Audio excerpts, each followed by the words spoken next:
Hi there.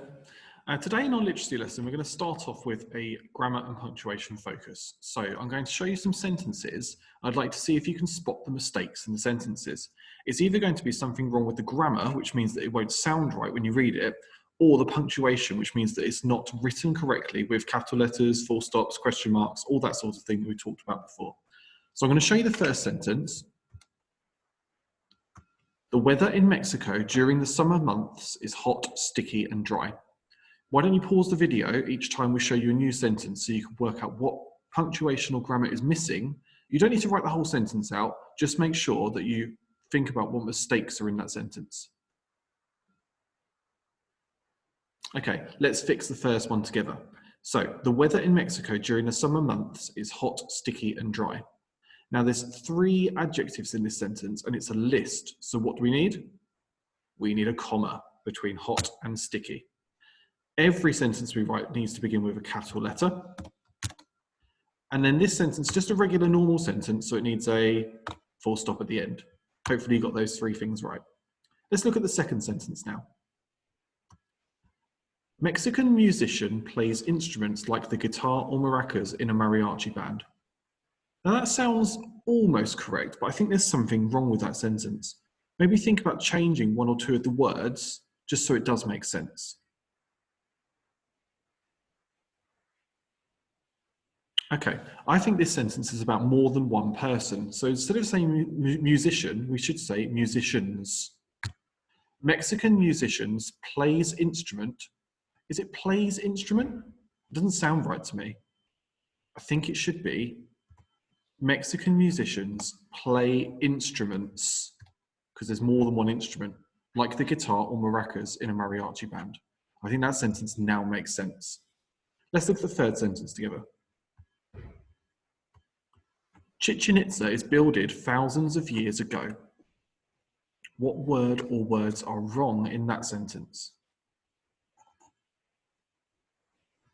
Now this sentence, I think, should be written in the past tense because it's something that's already happened.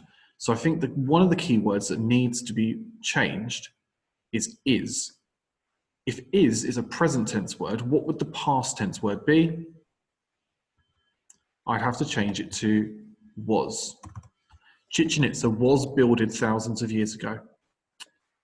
Hang on, I still think there's one mistake there. I don't think one of those words is a real word. I think it's builded. What word should we use instead of builded? I think we need to change that to built. Chichen Itza was built thousands of years ago. Now, builded is not a word. Usually, if you're writing in the past tense, lots of the words do end in ed, but builded is one of those irregular ones that just doesn't work. We have to remember that the word is built, not builded. Let's move on to today's main activity. So today, we're going to be distinguishing between fact and opinion. And to be successful, we're going to see if we can understand what a fact and an opinion means. We're going to see if we can sort information into fact and opinion. And we're going to see if we can create our own sentences that are fact or opinion. So you've probably heard these words before, but what do you think a fact and an opinion are? Why don't you pause the video to have a think?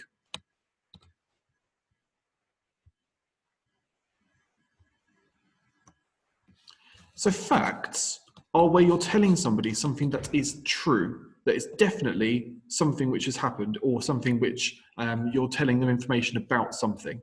But an opinion is something that you think or that you believe. So it doesn't always necessarily need to be true because it's something that you think. Somebody else might think something different, but a fact will always remain the same. So are opinions always correct? Well, the answer to that is no. Opinions are what you think and what you believe. So sometimes you might believe something that somebody else thinks something different.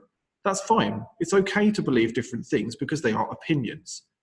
But are facts always correct? Yes, facts are always correct because they are always telling you something which is true. So you've got to make sure that a fact can never be disagreed with, but opinions, you can disagree or agree with them. Let's have a look at these sentences here. I'm going to give you the chance to pause it now and see if you can sort these sentences into ones which are facts and ones which are opinions. You don't need to write the whole sentence out, but maybe you could just write the colour of the sentence that you think is a fact or that you think is an opinion.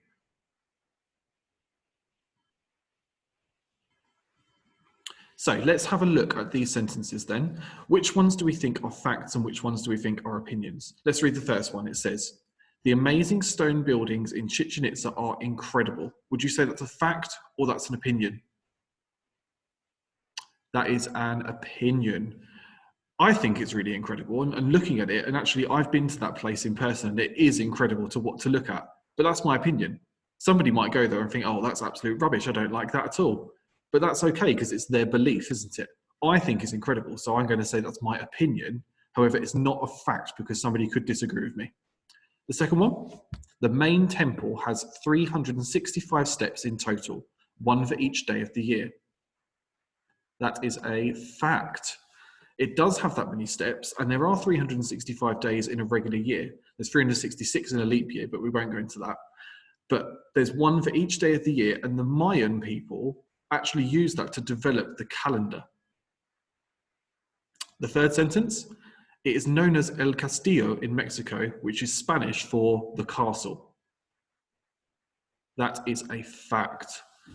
It's telling you about the language. It's Spanish, El Castillo, and it also means the castle. It's something that can't be disagreed with because El Castillo does mean the castle in Spanish. The last one. Tourists say the best time to visit is between 5 p.m. and 6 p.m. when the sun is starting to set. That is an opinion. Some people might prefer to go early in the morning when the sun's rising. Some people might like to go during midday where it's the hottest. It's really people's opinion as to when they want to go and when they think it's best to see Chichen Itza. So why do we include opinions and facts in a non-chronological report? Well, it's very important to include facts in a non-chronological report so that your reader understands more about the topic. If you are writing facts about Chichen Itza, you need to make sure that there are at least some facts in there, otherwise, what's the point of reading it? However, opinions are also good as well, as it expresses how good, how bad, how interesting, or how terrible something might be. Make sure you don't overfill your non-chronological report with opinions though, because the purpose of a non-chronological report is to inform the reader.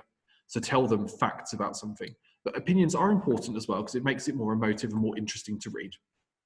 So today, for your activity, you are going to be sorting your sentences that can be found in a non-chronological report into two different groups, ones which are facts and ones which are opinion. When you finish that, if you want an extra challenge, which I hope some of you do, I'd like you to come up with one of each type of sentence that you could include in your non-chronological report about Mexico. So one of your sentences needs to be a fact, which maybe you could use your research from Wednesday and Thursday on, and one of them needs to be your opinion about what you think about it. When you finish that, don't forget to upload your work to DB Primary so that your teachers can see.